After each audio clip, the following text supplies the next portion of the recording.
Transformez votre vie en 3 mois et devenez une version irreconnaissable. Imaginez-vous vous regarder dans le miroir dans 3 mois et ne pas reconnaître la personne que vous voyez. Cette version puissante, sûre et transformée que vous avez toujours rêvé d'être. Que se passerait-il si je vous disais que vous êtes à seulement 90 jours de devenir quelqu'un de complètement nouveau, quelqu'un que tout le monde regardera avec admiration et respect? Il ne s'agit pas de magie ni de promesses vides. Il s'agit d'adopter des habitudes et des défis qui vous mèneront à un niveau que vous n'avez jamais imaginé. Aujourd'hui, commence votre voyage pour devenir irréprochable. Amis, avant de continuer, je veux que vous laissiez dans les commentaires la phrase « À partir d'aujourd'hui, je vis comme un véritable stoïque ».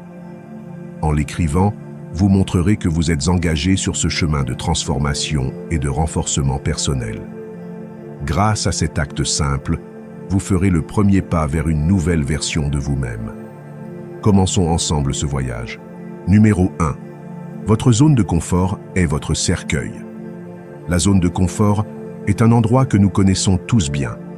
C'est là où nous nous sentons en sécurité, protégés et à l'aise. Mais avez-vous déjà pensé à ce que cela signifie vraiment de rester là? C'est comme si vous étiez dans un cercueil. Cela vous limite, vous enferme et vous éteint lentement. Le pire, c'est que souvent, nous ne réalisons même pas que nous sommes piégés. Nous nous disons que c'est un endroit où nous sommes en sécurité, où il n'y a pas de risque. Mais la réalité est que la zone de confort est l'endroit où nos rêves meurent. La vie est un processus constant de changement et d'évolution. Et c'est précisément ce changement qui nous permet de grandir. En restant dans notre zone de confort, nous cessons de rechercher de nouvelles expériences, d'apprendre et de défier nos propres limites. C'est comme si nous décidions de nous contenter d'être moins que ce que nous sommes capables d'être. À quoi bon vivre une vie sans défi, sans tester nos limites? Chaque fois que vous êtes confronté à quelque chose qui vous met mal à l'aise, vous faites un pas en avant, vers la version la plus puissante et complète de vous-même. Pensez-y un instant. Les fois où vous avez le plus grandi, les fois où vous avez le plus appris, ce ne sont pas précisément ces moments où vous vous êtes senti mal à l'aise, hors de votre zone de confort. Lorsque vous êtes confronté à l'inconnu, lorsque vous vous forcez à faire quelque chose qui vous fait peur, c'est alors que vous découvrez vraiment de quoi vous êtes fait. Les leçons les plus précieuses de la vie ne se trouvent pas dans le confort, mais dans la lutte, la douleur et le dépassement. Prenons l'exemple de l'exercice physique.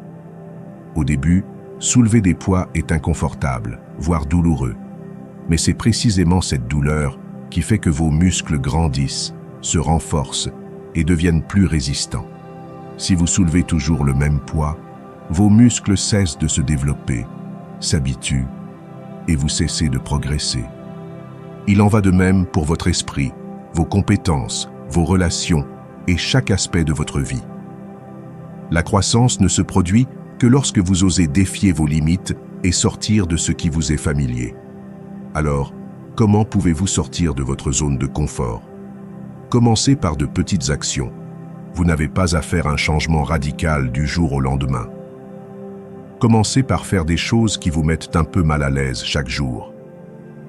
Prenez un chemin différent pour aller au travail, engagez une conversation avec un inconnu, réveillez-vous 1 heure plus tôt que d'habitude.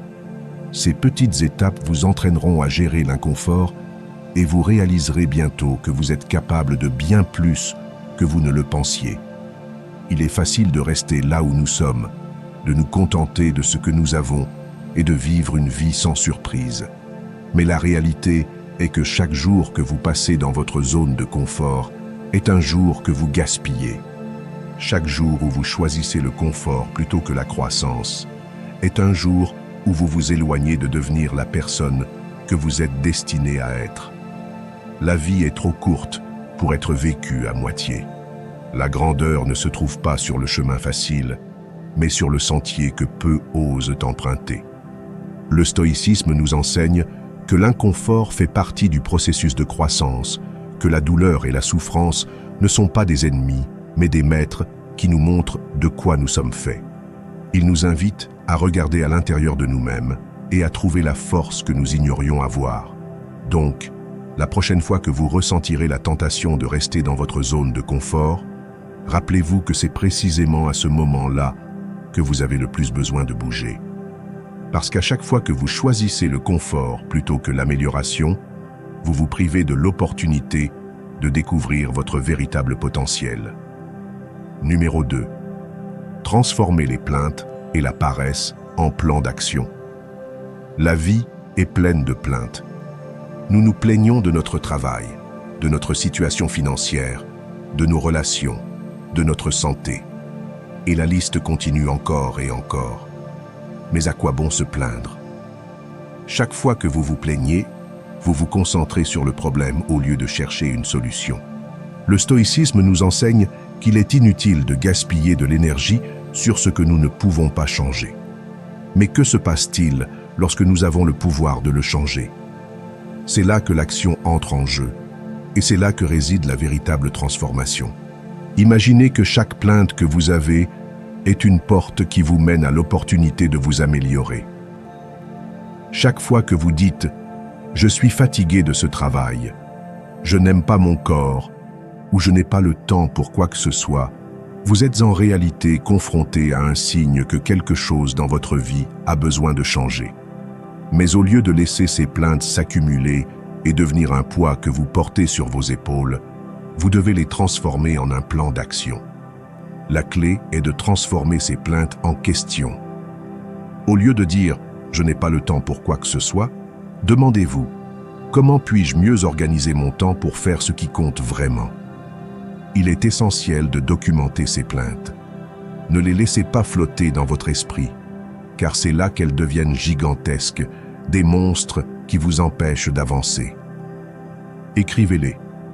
Prenez un carnet et commencez à noter chaque plainte que vous avez tout au long de la journée. Faites-le sans filtre.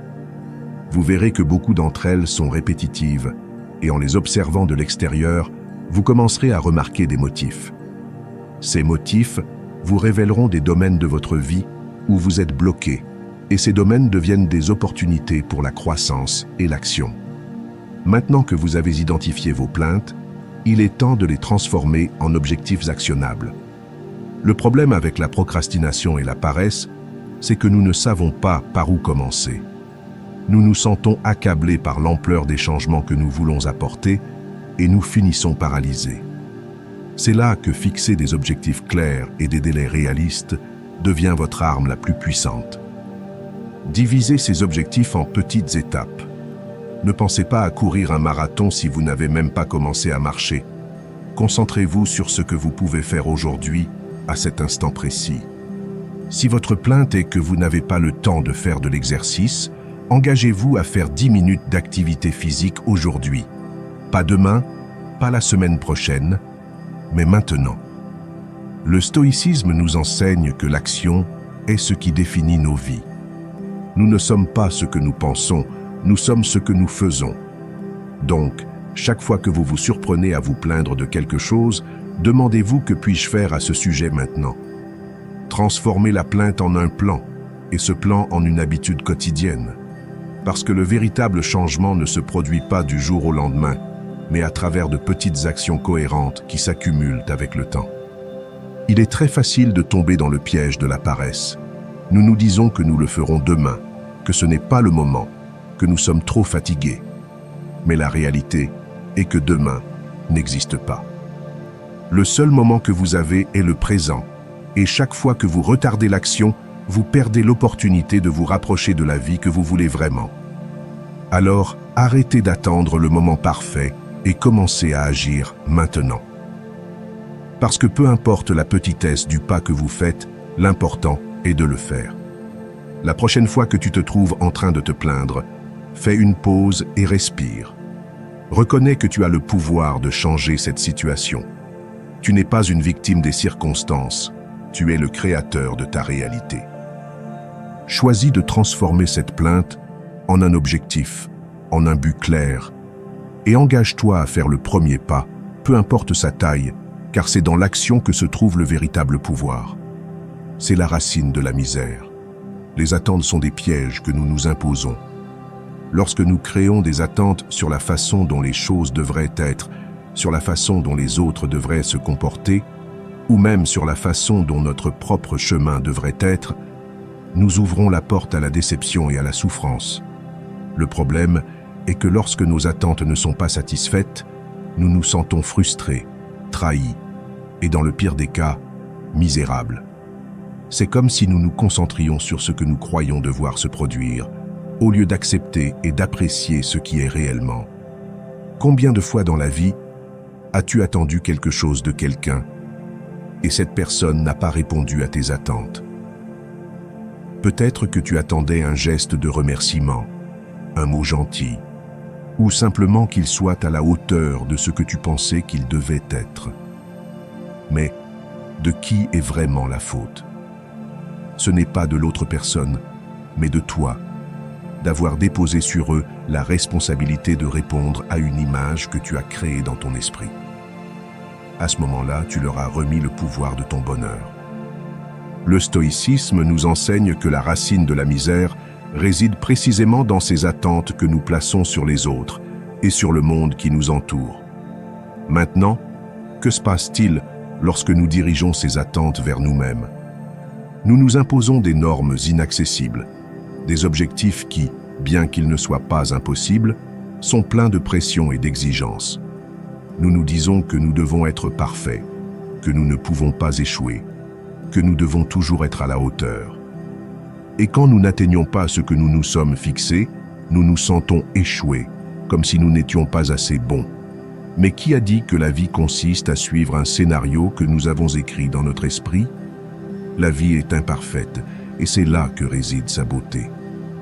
Lorsque nous laissons de côté les attentes, nous commençons à vivre la vie telle qu'elle est.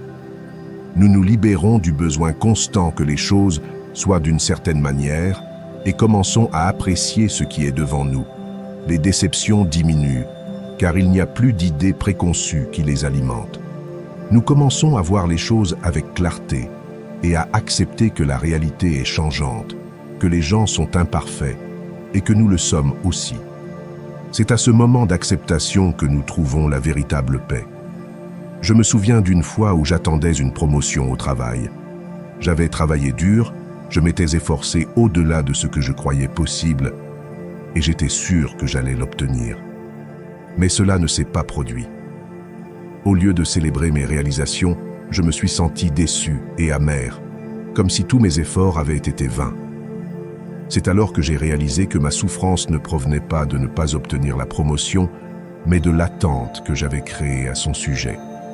Dès que j'ai lâché cette attente, j'ai pu voir clairement combien j'avais grandi, combien j'avais appris et combien j'étais allé loin, même sans la reconnaissance externe que j'attendais tant.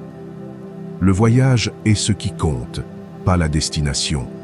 Et lorsque tu te permets d'apprécier chaque pas, chaque erreur et chaque petit progrès, tu commences à comprendre que la véritable richesse réside dans le processus, pas dans le résultat final. Les attentes te aveuglent à la beauté de ce que tu vis en ce moment précis. Peu importe si vous n'êtes pas arrivé là où vous vouliez être, ce qui compte, c'est que vous avancez, que vous apprenez, que vous grandissez. Alors, que se passerait-il si aujourd'hui vous décidiez de lâcher ces attentes qui vous lient? Que se passerait-il si vous vous permettiez simplement d'être, sans attendre que tout soit parfait, que tout se passe comme prévu? Vous commenceriez à ressentir une sensation de liberté, une paix que l'on trouve seulement lorsque l'on cesse de lutter contre la réalité et que l'on apprend à l'accepter telle qu'elle est. Le stoïcisme nous rappelle que nous ne pouvons pas contrôler ce qui se passe autour de nous, mais nous pouvons contrôler comment nous y répondons. En lâchant les attentes, vous vous libérez du fardeau de la déception et vous vous permettez de profiter du voyage. Il ne s'agit pas de se contenter, mais de comprendre que la vie est un flux constant d'expériences et que la seule chose que nous possédons vraiment est le moment présent. Les amitiés sont l'un des plus beaux cadeaux de la vie, mais elles sont aussi transitoires. Il est naturel de penser que les personnes qui sont à nos côtés aujourd'hui seront là pour toujours, mais la vérité est que tout dans la vie a un cycle. Les amitiés évoluent, changent et parfois prennent simplement fin. Ce n'est pas quelque chose de négatif ni un échec, c'est simplement une partie du processus naturel de la vie. Avec le temps, les priorités changent, nos expériences nous transforment et les connexions que nous avions avec certaines personnes peuvent s'estomper. Parfois, nous nous accrochons à l'idée que nous devons garder ces amis à tout prix, mais en le faisant, nous ne faisons que nous causer de la douleur. Le stoïcisme nous invite à accepter l'impermanence, à comprendre que nous ne pouvons pas contrôler combien de temps quelqu'un sera dans nos vies. Tout ce que nous pouvons faire, c'est apprécier les moments que nous partageons et laisser aller quand c'est nécessaire. J'ai expérimenté cette réalité dans ma propre vie. Des amis que je croyais éternels ont pris des chemins différents. Et à ce moment-là, j'ai ressenti de la tristesse et de la frustration. Mais en réfléchissant, je me suis rendu compte que chaque amitié avait un but, un moment et une leçon qu'elle m'a laissée. Au lieu de pleurer leur départ, j'ai choisi de remercier pour ce qu'ils ont apporté à ma vie. J'ai appris que chaque personne qui croise notre chemin nous laisse quelque chose. Et c'est ce qui compte vraiment. Apprécier l'impermanence des amitiés vous permet de vivre avec gratitude. Au lieu de vous concentrer sur combien de temps quelqu'un sera à vos côtés, vous vous concentrez sur ce que vous pouvez partager avec eux dans le présent. Cette perspective vous libère du besoin de contrôle et vous permet de profiter pleinement de chaque expérience. Parce qu'à la fin, ce qui est le plus précieux dans une amitié n'est pas sa durée, mais la qualité des moments que nous partageons. Être votre propre meilleur ami est l'un des enseignements les plus importants que vous pouvez tirer de cette idée.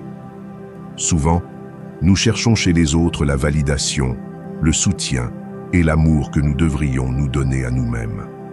Lorsque nous dépendons des autres pour nous sentir complets, nous devenons vulnérables à la déception. En revanche, si nous apprenons à être en paix avec nous-mêmes, à apprécier notre propre compagnie et à être notre principale source d'amour et de soutien, peu importe combien de personnes viennent et partent de notre vie, nous serons toujours bien. Il ne s'agit pas de devenir insensible ou méfiant. Il s'agit de comprendre que chaque personne a sa propre vie, ses propres batailles et son propre chemin. Parfois, ces chemins coïncident avec le nôtre pendant un certain temps et d'autres fois, ils se séparent. Et c'est bien. Le véritable défi est d'apprendre à accepter ce processus sans ressentiment, sans s'accrocher et sans se lamenter pour ce qui a été. Lorsque vous comprenez que les amitiés ne sont pas pour toujours, vous commencez à vivre avec une attitude plus ouverte, plus reconnaissante. Vous cessez de vous soucier de retenir les gens et commencez à vous concentrer sur la façon dont vous pouvez enrichir chaque relation tant qu'elle dure. Et ce faisant, vous ne devenez pas seulement un meilleur ami pour les autres, mais aussi pour vous-même. La vie est un voyage, et dans ce voyage, de nombreuses personnes viendront et partiront. Certaines laisseront des empreintes profondes, tandis que d'autres ne seront que de passage. L'important est de se rappeler qu'en fin de compte, c'est toi qui seras avec toi jusqu'à la fin. Être ton meilleur ami signifie être bienveillant envers soi-même, accepter ses erreurs et apprécier sa propre compagnie.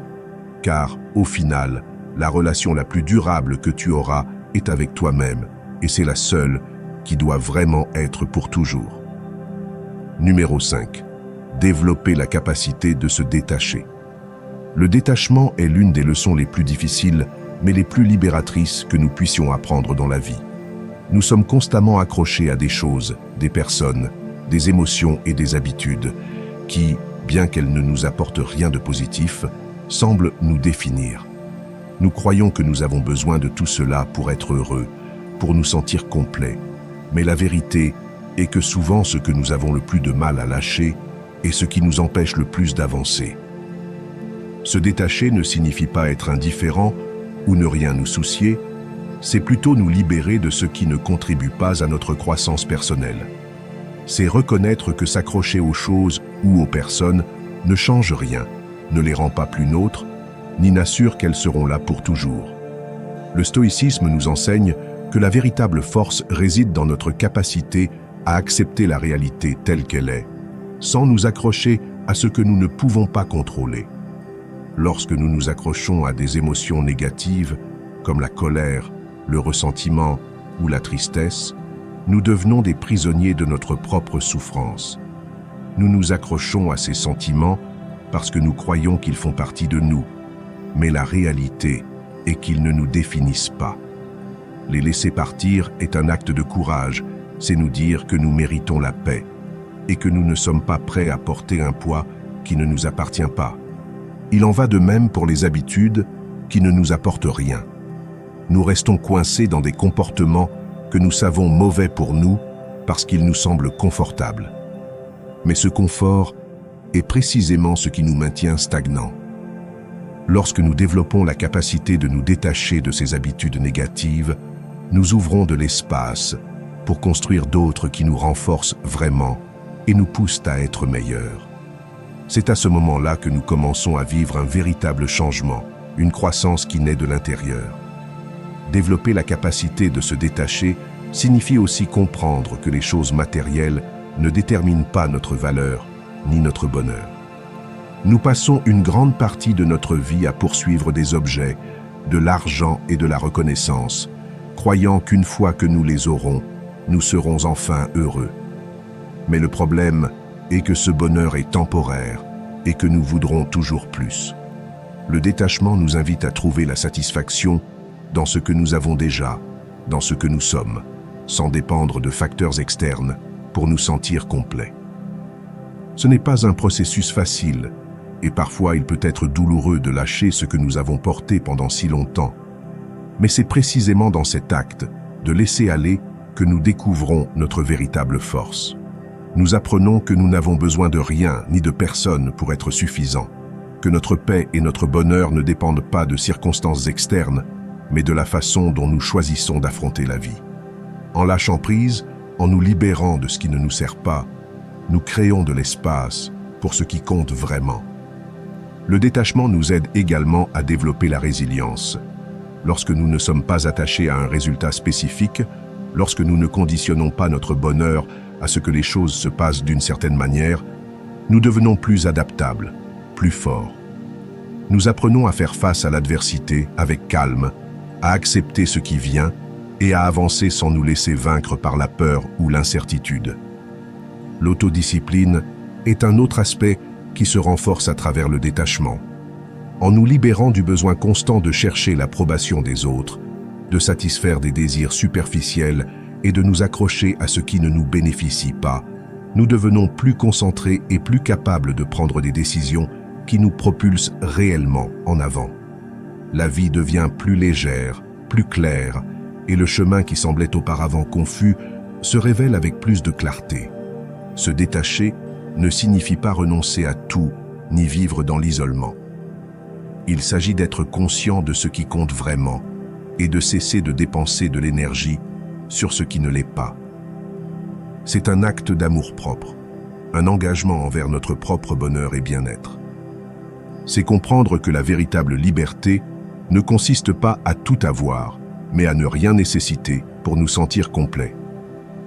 Numéro 6. Abandonner l'habitude de se plaindre tout le temps. Cesser de se plaindre est l'un des plus grands cadeaux que vous pouvez vous faire. La plainte est une habitude qui nous consume, qui nous maintient concentrés sur le négatif, sur ce que nous n'avons pas, sur ce qui ne va pas.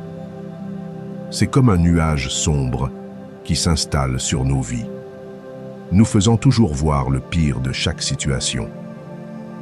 Mais, vous êtes-vous déjà arrêté pour penser à combien cette habitude vous limite?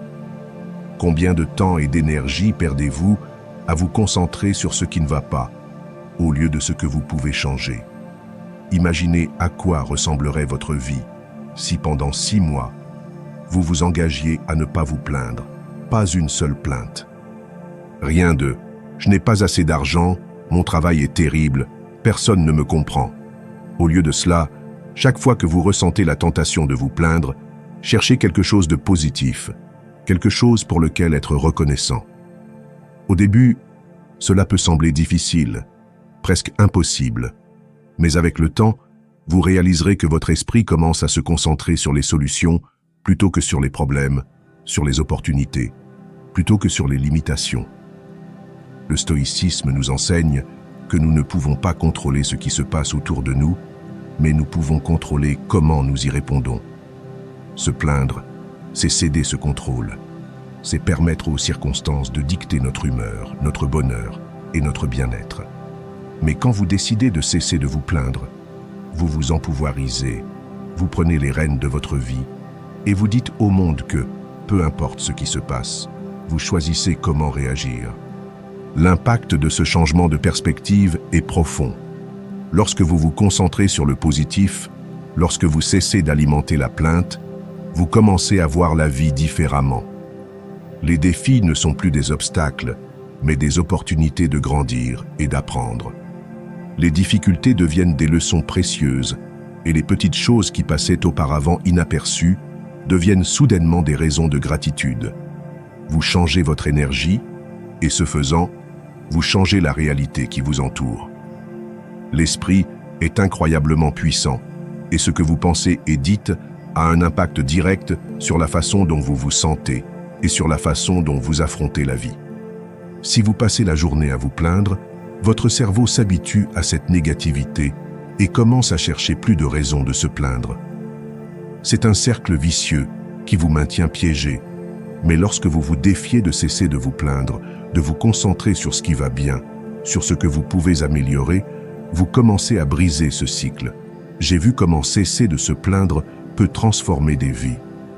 Des personnes qui se considéraient comme des victimes de leurs circonstances, qui pensaient que rien de bon ne leur arrivait, commencent soudainement à voir des possibilités là où elles ne voyaient auparavant que des problèmes.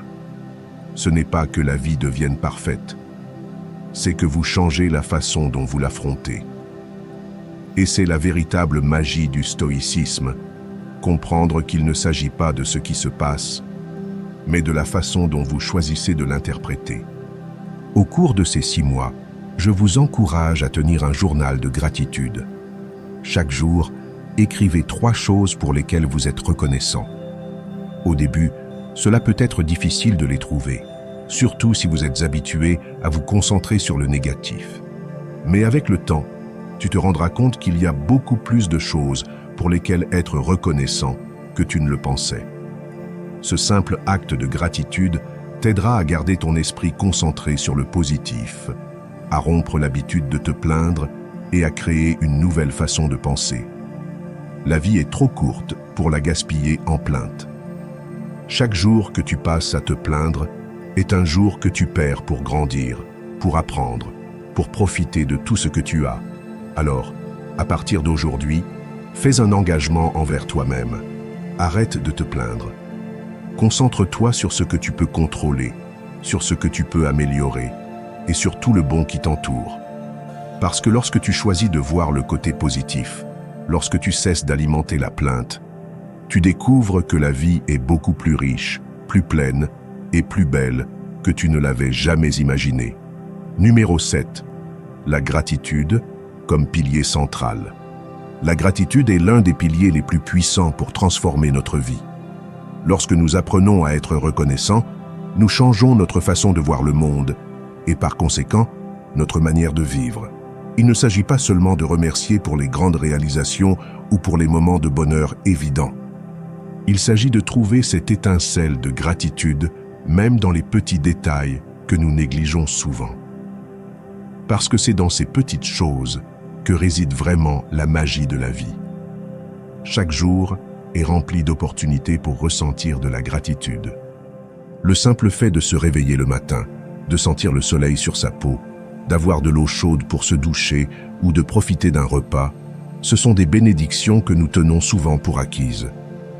Mais lorsque nous prenons un moment et que nous apprécions vraiment ces choses, nous commençons à réaliser à quel point nous sommes chanceux. La gratitude nous connecte au présent, nous ancre à la réalité et nous aide à apprécier ce que nous avons déjà, au lieu de toujours nous concentrer sur ce qui nous manque. Le stoïcisme nous enseigne que ce n'est pas ce que nous avons, mais comment nous l'apprécions qui détermine notre bonheur. La gratitude est l'outil qui nous permet de voir le verre à moitié plein, même lorsque les circonstances ne sont pas parfaites. Lorsque nous cultivons un esprit reconnaissant, nous laissons de côté l'habitude de nous comparer aux autres, de désirer ce que nous n'avons pas, et nous commençons à trouver la paix et la satisfaction dans ce qui existe déjà dans nos vies. Cela ne signifie pas que nous cessons d'aspirer à plus, mais que nous apprenons à apprécier le chemin, à valoriser chaque pas, peu importe sa taille. Un pas pratique pour intégrer la gratitude dans ta routine quotidienne est de commencer un journal de gratitude. Chaque nuit, avant de dormir, écris au moins 3 choses pour lesquelles tu es reconnaissant ce jour-là. Au début, cela peut sembler difficile, surtout si tu n'es pas habitué à chercher le positif. Mais peu à peu, ton esprit s'entraînera à trouver ces moments de gratitude et tu seras surpris de tout ce pourquoi tu peux être reconnaissant. Cela peut être un message d'un ami, l'arôme de ton café du matin ou même l'opportunité d'avoir surmonté une journée difficile. Une autre pratique efficace est d'exprimer ta gratitude aux autres. Ne te limite pas à la ressentir en silence. Partage-la. Remercie les personnes qui font partie de ta vie. Dis-leur combien tu apprécies leur présence et comment elles ont positivement impacté ton chemin. En le faisant, tu ne cultives pas seulement ta propre gratitude, mais tu crées aussi un environnement d'appréciation et d'amour autour de toi. La gratitude a le pouvoir de renforcer nos relations, de nous rapprocher des autres et de construire des connexions plus authentiques et significatives. Il est également fondamental d'apprendre à être reconnaissant, même pour les défis et les difficultés. Parfois, les expériences les plus douloureuses sont celles qui nous enseignent le plus, celles qui nous rendent plus forts et nous préparent à affronter la vie avec une nouvelle perspective. Remercier pour les leçons que les moments difficiles apportent est un acte de courage, et c'est là que se révèle la véritable essence du stoïcisme.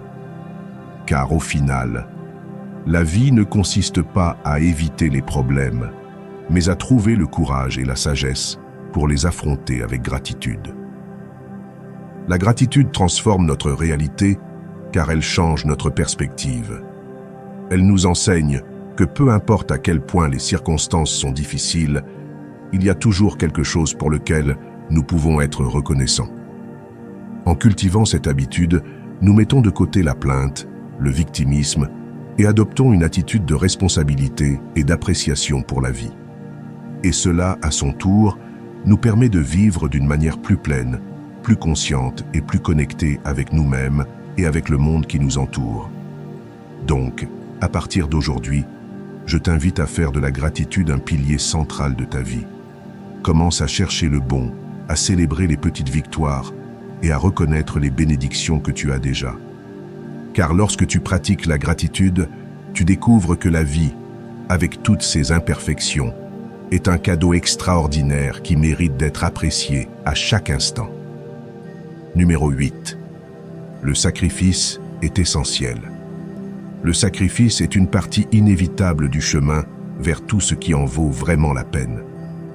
Dans un monde où nous cherchons constamment des raccourcis, des solutions rapides et le chemin le plus confortable, nous oublions que ce qui est le plus précieux dans la vie nécessite des efforts, de la dévotion et surtout la volonté de renoncer à quelque chose. C'est précisément à travers le sacrifice que nous découvrons de quoi nous sommes faits, que nous trouvons notre véritable potentiel et que nous nous rapprochons de la vie que nous désirons vraiment. Le stoïcisme nous enseigne que rien de réellement précieux ne s'obtient sans un prix. Chaque accomplissement, chaque objectif atteint implique de renoncer à quelque chose. Cela peut être le temps, l'énergie, le confort ou même la sécurité que nous ressentons en restant dans notre zone de confort. Mais c'est dans cet acte de lâcher prise, de se détacher de ce qui est facile, que nous trouvons la véritable satisfaction.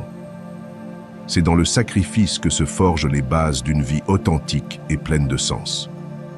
Je me souviens d'un moment de ma vie où j'ai dû prendre une décision qui a tout changé. J'avais un emploi stable, un bon salaire et le confort d'une routine que je connaissais par cœur. Mais au fond, je sentais que je ne vivais pas en accord avec mon but, que je me contentais d'une vie qui ne me comblait pas. Prendre la décision de laisser cette sécurité, de sacrifier ce qui m'était confortable pour poursuivre ce que je voulais vraiment, a été l'un des moments les plus difficiles que j'ai affrontés, mais aussi l'un des plus libérateurs. En lâchant ce qui ne me servait plus, j'ai ouvert de l'espace pour quelque chose de bien plus grand et significatif. La réalité est que tu ne peux pas tout avoir. Si tu veux atteindre tes objectifs, si tu veux devenir la meilleure version de toi-même, tu devras faire des sacrifices. Tu devras renoncer aux plaisirs éphémères, aux distractions qui t'éloignent de ton but et, parfois, même à des personnes qui ne partagent pas ta vision. Cela peut être douloureux et, sur le moment, il peut sembler que tu perds plus que tu ne gagnes. Mais, à long terme, tu réalises que ces sacrifices sont ceux qui te mènent à une vie plus pleine, plus authentique et plus alignée avec ce qui compte vraiment pour toi. Le stoïcisme nous invite à identifier ce qui a vraiment de la valeur dans notre vie. Que veux-tu vraiment? Qu'est-ce qui te remplit de sens et de satisfaction? Une fois que tu le découvres, les sacrifices deviennent plus clairs, car tu comprends qu'il ne s'agit pas de perdre quelque chose, mais d'investir dans ce qui en vaut vraiment la peine. Chaque renonciation, chaque moment d'inconfort est un pas en avant, un rappel que tu es sur la bonne voie.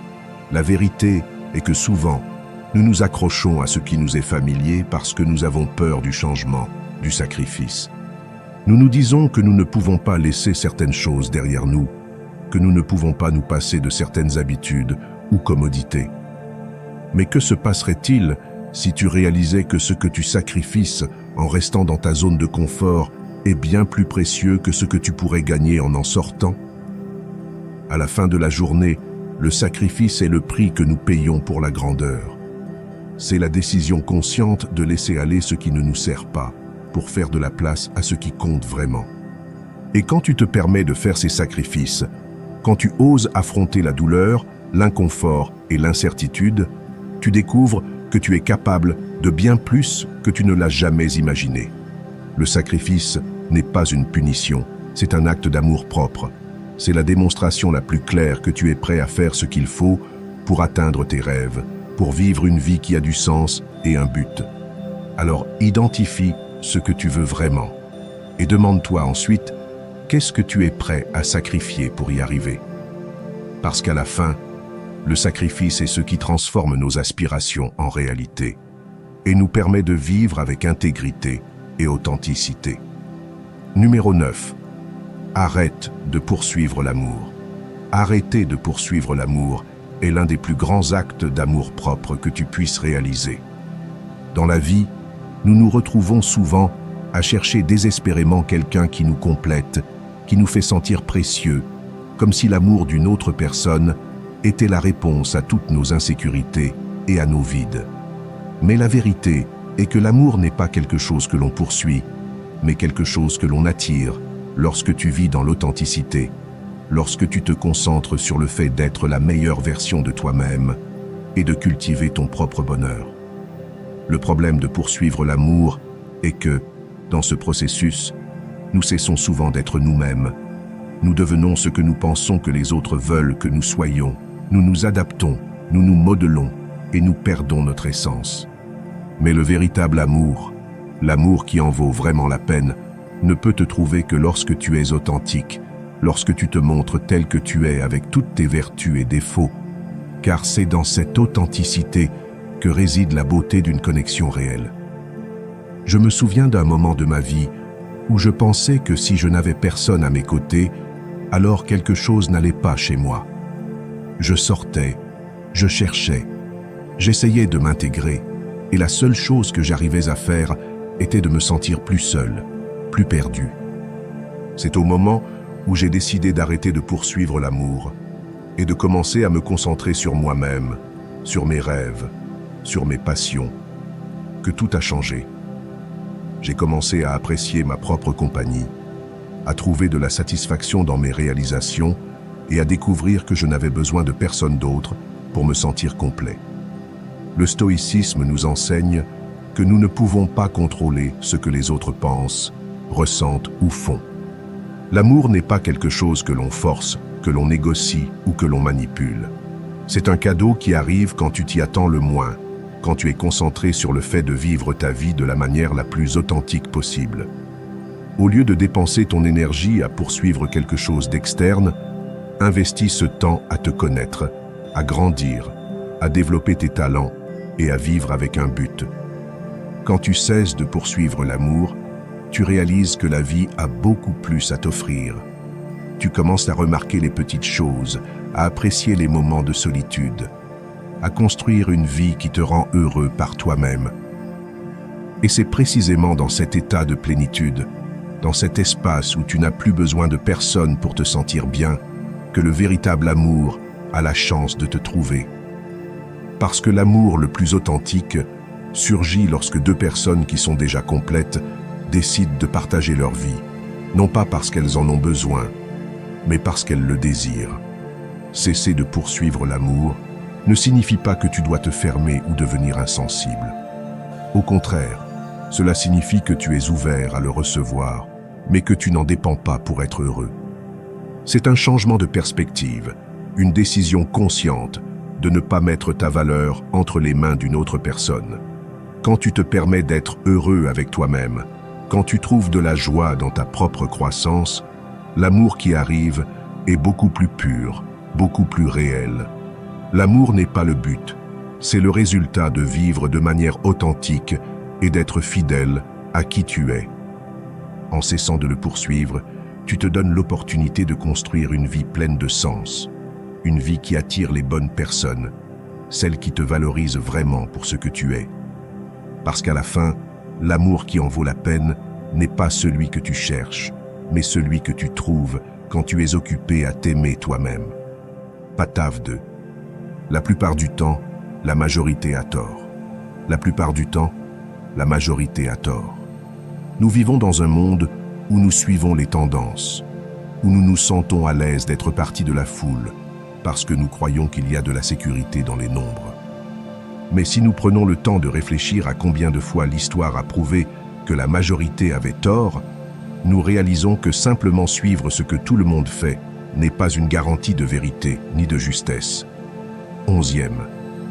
Pense à des moments comme la croyance que la Terre était plate, une idée acceptée par la grande majorité pendant des siècles. Il a fallu que quelques courageux, prêts à défier l'opinion populaire, remettent en question cette croyance pour que l'humanité avance. Un autre exemple est lorsque Galilée a affirmé que la Terre tournait autour du Soleil et non l'inverse. Il a été persécuté, condamné par la majorité qui ne pouvait concevoir une idée défiant ses croyances établies. Mais à la fin, sa vérité a prévalu. Ces exemples nous montrent que souvent le fait que beaucoup croient en quelque chose ne signifie pas que c'est vrai. Le stoïcisme nous invite à penser de manière critique, à ne pas nous laisser emporter par le courant, à remettre en question ce qui nous est présenté comme vérité. Il est facile de se sentir à l'aise en suivant ce que les autres font, car cela nous donne un sentiment d'appartenance, mais le confort n'est pas synonyme de vérité. Et souvent, ce qui est populaire est ce qui nous sert le moins pour notre croissance personnelle. Nous devons apprendre à remettre en question, à défier les normes sociales, à ne pas nous conformer simplement parce que tout le monde le fait. Lorsque nous laissons la majorité dicter comment nous devons penser, agir ou vivre, nous remettons notre pouvoir, notre capacité à décider par nous-mêmes. Nous devenons des marionnettes des opinions et des attentes des autres. Mais la véritable liberté se trouve dans la capacité à chercher notre propre vérité, à penser par nous-mêmes et à ne pas avoir peur d'être différent. Parce qu'être différent ne signifie pas avoir tort, cela signifie souvent être sur la bonne voie. J'ai vu dans ma propre vie comment suivre l'opinion de la majorité m'a conduit à prendre des décisions qui n'étaient pas alignées avec qui je suis vraiment. J'ai fait des choses parce que tout le monde autour de moi les faisait. J'ai accepté des croyances parce que c'était celles qui étaient attendues. Et je me suis contenté de moins parce que c'était ce qui semblait normal. Mais au moment où j'ai commencé à remettre en question, à défier ce qui était attendu de moi et à chercher ma propre vérité, j'ai expérimenté une liberté que je n'avais jamais connue. J'ai commencé à vivre selon mes valeurs, à prendre des décisions basées sur ce qui m'importe vraiment et non sur ce que les autres pensaient que je devrais faire. Chercher sa propre vérité est un acte de courage, car cela signifie être prêt à aller à contre-courant, à faire face au rejet et à être incompris. Mais c'est précisément dans cette quête que nous trouvons notre vrai moi, où nous découvrons ce qui compte vraiment et où nous grandissons en tant qu'individus. Il ne s'agit pas d'être rebelle pour le simple fait de l'être, mais d'être authentique, de vivre selon ce que nous croyons et non selon ce qu'on nous dit que nous devrions croire. La plupart suivra ce qui leur semble le plus facile, ce qui leur donne un sentiment de sécurité et de conformité. Mais si tu veux vivre une vie qui ait vraiment du sens, tu dois être prêt à défier ce confort, à remettre en question ce que la majorité accepte sans réfléchir et à chercher ta propre vérité, car au final, ce qui définit ta vie n'est pas ce que pensent les autres, mais ce que tu choisis de croire et comment tu décides de vivre.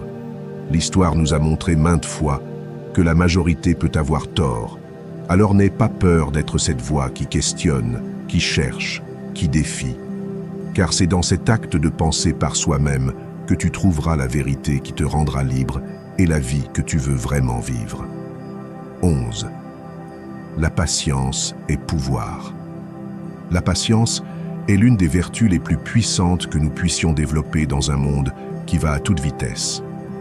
Nous vivons à une époque où tout est à portée de clic, où la gratification instantanée est devenue la norme et où l'idée d'attendre quelque chose semble presque une punition. Mais la réalité est que les choses qui en valent vraiment la peine, celles qui ont un impact profond et durable sur nos vies, ne s'obtiennent pas du jour au lendemain. Elles nécessitent du temps, des efforts et surtout de la patience. La véritable grandeur ne s'atteint pas en un instant. Pense aux grandes réalisations de l'histoire, aux personnes qui ont laissé une empreinte indélébile dans le monde. Elles ne sont pas arrivées là où elles sont du jour au lendemain. Derrière chaque succès se cachent des années de travail, d'échecs, de persévérance et surtout de patience. La patience est ce qui nous permet d'avancer lorsque les résultats ne viennent pas immédiatement, lorsque nos efforts semblent ne pas porter leurs fruits. C'est la capacité de comprendre que chaque pas, aussi petit soit-il, nous rapproche un peu plus de nos objectifs. Le stoïcisme nous enseigne que la patience est pouvoir, car elle nous permet d'accepter ce que nous ne pouvons pas contrôler et d'attendre calmement ce que le temps a réservé pour nous. Il nous invite à voir la vie comme un processus, à comprendre que tout ne se produit pas au moment que nous souhaitons et que souvent ce que nous désirons le plus se manifeste lorsque nous sommes prêts à le recevoir. C'est dans cet espace d'attente que se forge notre caractère, où nous apprenons à être résilients et à faire confiance au fait que tout a son moment.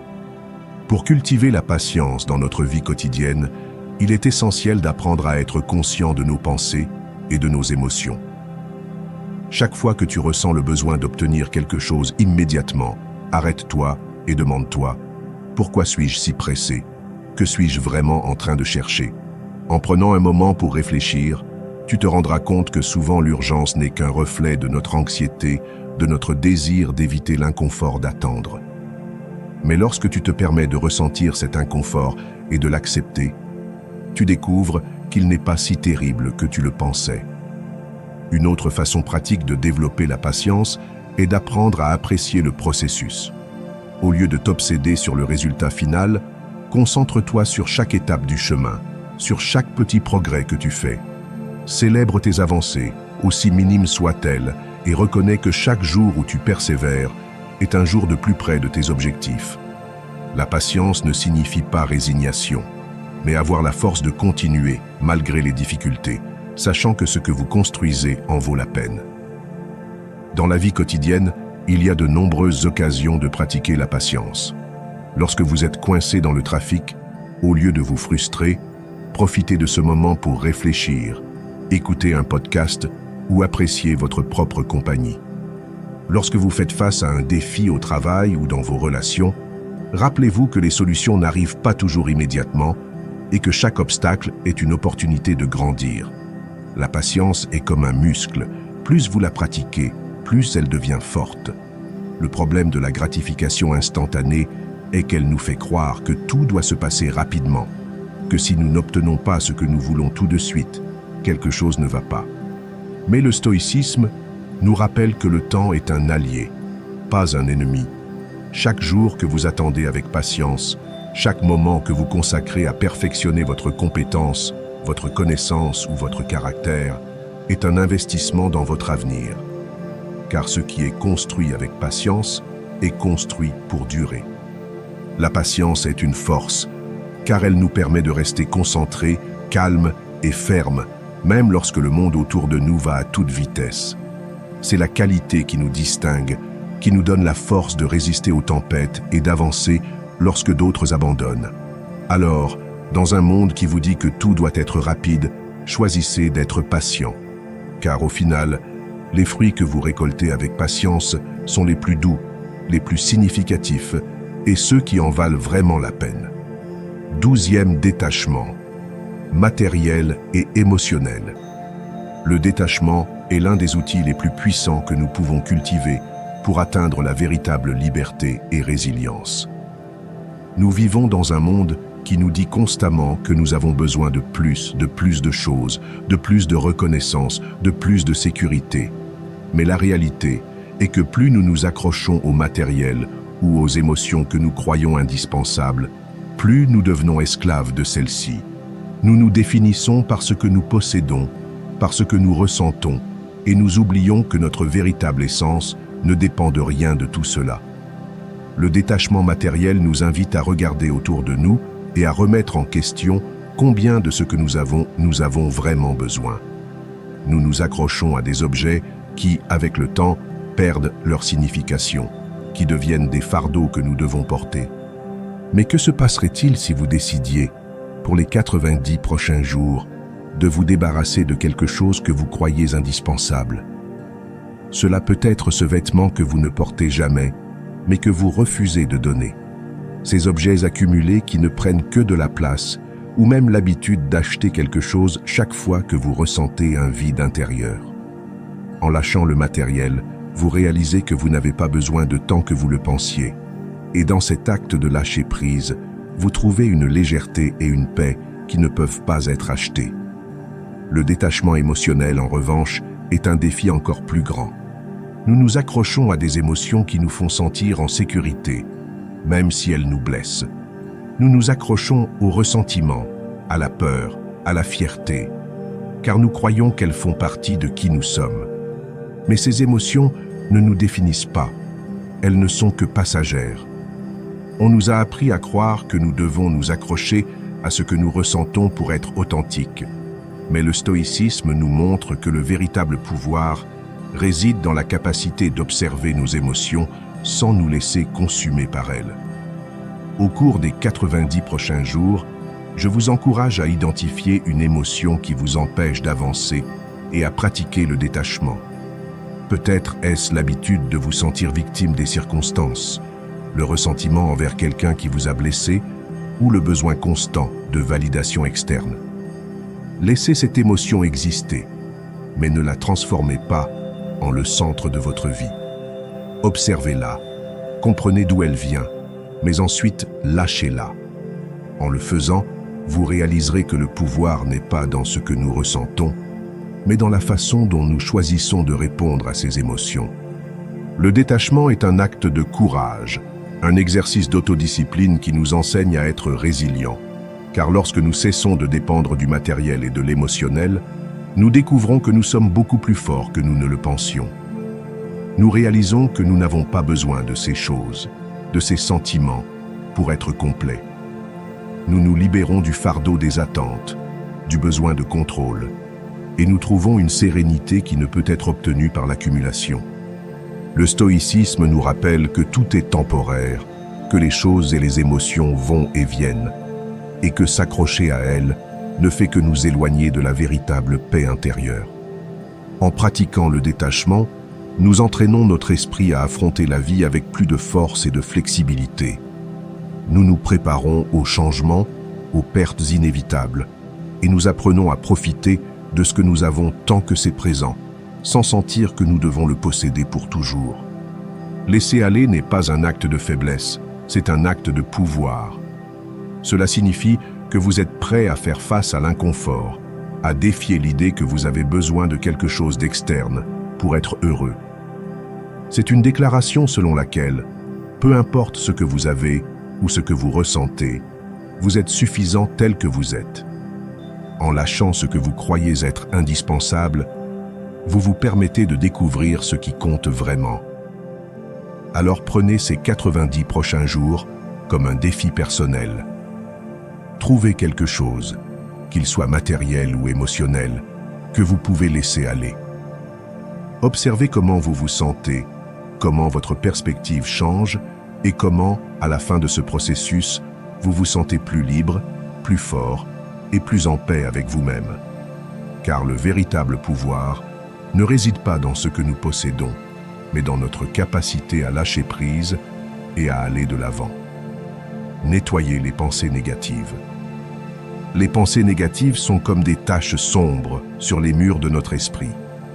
Imaginez un instant que vous êtes dans une pièce qui était autrefois impeccable, propre et pleine de lumière. Avec le temps, de petites taches commencent à apparaître. Au début, elles ne semblent pas être grand-chose, peut-être même que vous les ignorez. Mais au fur et à mesure que les jours passent, ces taches grandissent, se multiplient, et avant que vous ne vous en rendiez compte, les murs sont couverts d'une obscurité qui vole la beauté et la clarté de la pièce. C'est ainsi que fonctionnent les pensées négatives. Ils s'infiltrent dans votre esprit peu à peu, et si vous ne les abordez pas, ils finissent par s'emparer de tout votre espace mental. Chaque fois que vous vous dites que vous n'êtes pas assez bon, que vous n'atteindrez jamais vos objectifs ou que vous ne méritez pas le bonheur, vous ajoutez une autre tâche à ces murs. Le problème est que, plus vous permettez à ces pensées de rester, plus il devient difficile de voir la lumière. Jusqu'à ce que vous oubliez comment c'était d'être dans un esprit clair et tranquille.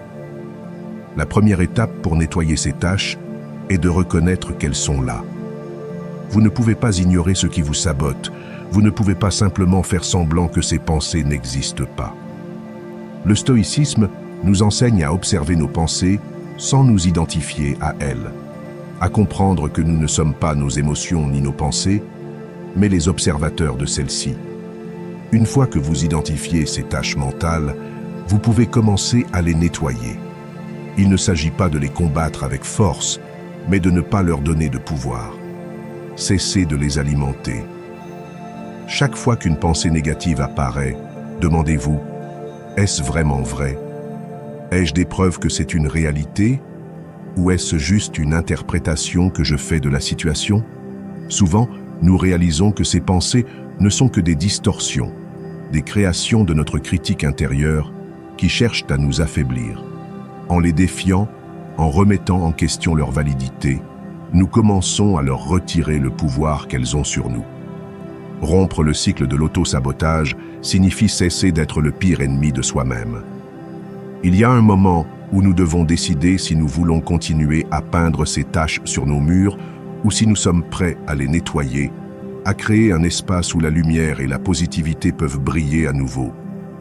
Le problème est que, bien souvent, nous nous sommes tellement habitués à ces pensées qu'elles sont devenues une partie de notre identité. Mais cela ne doit pas être ainsi. Vous pouvez choisir, à tout moment, de commencer à guérir ces murs et à restaurer la clarté de votre esprit. Se concentrer sur des souvenirs positifs, c'est comme appliquer une nouvelle couche de peinture sur ces murs. Chaque fois que vous vous surprenez à tomber dans une pensée négative, essayez de la remplacer par un souvenir où vous étiez heureux, où vous avez accompli quelque chose d'important, où vous vous êtes senti aimé et précieux. Ces moments existent et sont la preuve que vous êtes capable de bien plus que ce que votre critique intérieure veut vous faire croire. En remplissant votre esprit de ces souvenirs, vous construisez une nouvelle réalité, une où les tâches de négativité n'ont pas d'espace pour grandir. Le critique intérieur est l'un des ennemis les plus persistants que nous devrons affronter dans la vie. Il est toujours là, prêt à souligner nos erreurs, nos faiblesses et à nous rappeler nos échecs. Mais le stoïcisme nous enseigne que nous pouvons faire taire cette voix. Il ne s'agit pas de l'éliminer complètement, car elle sera toujours là, mais de réduire son volume, de ne pas y prêter trop d'attention. Chaque fois que le critique intérieur essaie de vous abattre, répondez avec compassion. Rappelez-vous que vous êtes humain, que vous êtes en processus de croissance et que vous méritez le même amour et le même respect que vous donneriez à un être cher.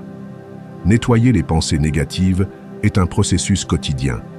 Cela ne se fait pas du jour au lendemain, mais chaque petit acte d'amour de soi, chaque fois que vous choisissez de vous concentrer sur le positif, est comme un coup de pinceau de lumière qui commence à effacer ces taches sombres. Et avec le temps, vous réaliserez que la pièce de votre esprit brille à nouveau, pleine de clarté, de paix et d'une force que personne ne peut vous enlever. 14. Agissez dans votre vie. La vie n'attend pas que vous soyez prêt, que le moment soit parfait ou que la peur disparaisse. Le temps continue d'avancer et chaque jour qui passe est une opportunité qui ne revient pas. C'est pourquoi il est essentiel d'agir, de faire ce premier pas, même lorsque la peur vous paralyse ou lorsque l'incertitude vous murmure que vous ne pouvez pas le faire. La réalité est que le changement, le véritable changement, n'arrive que lorsque vous osez bouger, lorsque vous décidez que, quoi qu'il arrive, vous allez prendre le contrôle de votre vie. Le stoïcisme nous enseigne que l'action est ce qui définit qui nous sommes. Peu importe combien de rêves vous avez, combien de plans vous écrivez ou combien de fois vous visualisez votre avenir idéal, si vous ne faites rien à ce sujet, vous resterez exactement au même endroit. Nous restons souvent coincés dans l'analyse, à la recherche de la perfection avant de faire le premier pas. Mais la perfection est un mythe, une excuse que nous utilisons pour éviter de faire face à la peur de l'échec, la peur de ne pas être assez bon. Et c'est précisément lorsque vous osez agir, prendre des décisions et avancer malgré la peur que vous commencez à transformer votre vie. Agir signifie assumer l'entière responsabilité de votre vie, cesser de blâmer les circonstances, les autres ou la malchance pour où vous en êtes. C'est comprendre que, même si vous ne pouvez pas contrôler tout ce qui se passe, vous avez toujours la capacité de choisir comment répondre, comment agir et quoi faire ensuite. Il n'y a pas de plus grand pouvoir que cela. Savoir qu'en dépit de tout, vous avez le contrôle de votre destin. Chaque jour où vous choisissez de ne pas agir, vous choisissez de rester au même endroit. Chaque excuse que tu te dis est une barrière que tu construis pour ne pas avancer. Mais quand tu commences à agir, même dans les petits détails, tu te rends compte qu'il ne s'agit pas de faire de grands sauts, mais d'avancer, de continuer, de faire ce qui est à ta portée aujourd'hui. Chaque action que tu prends, si petite soit-elle, a un effet cumulatif. C'est comme une boule de neige qui, avec le temps, devient une force imparable. L'inconfort est un signe que tu es en train de grandir, que tu sors de ta zone de confort et que tu fais face à l'inconnu. Au lieu de l'éviter, embrasse-le. Laisse-le te rappeler que tu es vivant, que tu prends des décisions qui ont un impact réel sur ta vie. Car la vérité est que rien de grand ne s'accomplit sans inconfort. Le confort est l'ennemi du progrès. C'est l'endroit où les rêves vont mourir. Agir nécessite du courage, et ce courage est ce qui te mènera à atteindre tes objectifs. La vie ne s'arrêtera pas pour attendre que tu te sentes en sécurité, que tu te sentes prêt. N'attends pas que tout soit parfait, que les étoiles s'alignent. Décide aujourd'hui que tu vas faire quelque chose, que tu vas avancer malgré tes doutes, tes peurs et tes insécurités. Car chaque pas que tu fais, si petit soit-il, te rapproche de la vie que tu veux, de la personne que tu souhaites être. Prendre la responsabilité de ta vie signifie accepter que personne d'autre ne le fera à ta place. Que tu ne peux pas attendre que les choses changent d'elles-mêmes ou que quelqu'un d'autre te sorte de l'endroit où tu es. C'est à toi de prendre la décision d'agir, de bouger, de créer ta propre réalité. Et c'est l'une des leçons les plus puissantes du stoïcisme. Comprendre que tu es l'architecte de ton destin. Arrête d'attendre. arrête de procrastiner. La vie se vit dans l'action, dans le mouvement, dans la capacité de prendre des décisions et de faire face aux conséquences avec courage. Alors, commence aujourd'hui. Peu importe la taille du premier pas, l'important est de le faire. Car le véritable échec n'est pas de faire des erreurs, mais de rester immobile, à regarder le temps passer, en attendant le moment parfait. L'action est le pont entre ce que tu es et ce que tu peux devenir. C'est le chemin vers une vie de but, de croissance et de satisfaction. Numéro 15. Réfléchis à ta mortalité. Memento mori. Memento mori, souviens-toi que tu vas mourir. C'est l'un des enseignements les plus puissants du stoïcisme. Et bien que cela puisse sembler sombre à première vue, c'est en réalité une invitation à vivre de manière plus pleine et authentique. En nous rappelant notre mortalité, nous faisons face à la réalité que le temps que nous avons est limité, et cette compréhension change notre façon de voir la vie. Cela nous secoue de l'apathie, de la procrastination et de la fausse idée que nous avons tout le temps du monde pour faire ce que nous voulons. Chaque jour est un cadeau qui n'est pas garanti, mais il est facile de tomber dans le piège de la routine, en pensant qu'il y aura toujours un demain, qu'il y aura une autre occasion de dire ce que nous ressentons, de faire ce que nous aimons, de vivre comme nous le souhaitons vraiment. Mais la vérité est que nous ne savons pas combien de jours il nous reste. Réfléchir à notre mortalité nous permet de valoriser chaque moment, chaque expérience, et nous oblige à nous demander: est-ce que je vis de la manière dont je désire vraiment? Est-ce que je consacre mon temps à ce qui compte? Le stoïcisme nous enseigne que la vie n'est pas infinie, et c'est précisément cette finitude qui lui donne sa valeur. Lorsque nous nous rappelons que notre temps est limité, nous cessons de tenir pour acquis les personnes que nous aimons, les opportunités que nous avons et les expériences qui nous enrichissent. Nous devenons plus conscients de nos décisions et plus sélectifs sur la façon et avec qui nous voulons passer notre temps. La question qui se pose est: si aujourd'hui était ton dernier jour, serais-tu satisfait de la façon dont tu as vécu? Memento mori n'est pas un appel à vivre dans la peur ou le désespoir, mais à vivre avec un but. Nous remettons souvent nos rêves, nos passions, en pensant qu'il y aura un moment parfait pour les réaliser. Mais ce moment n'existe pas.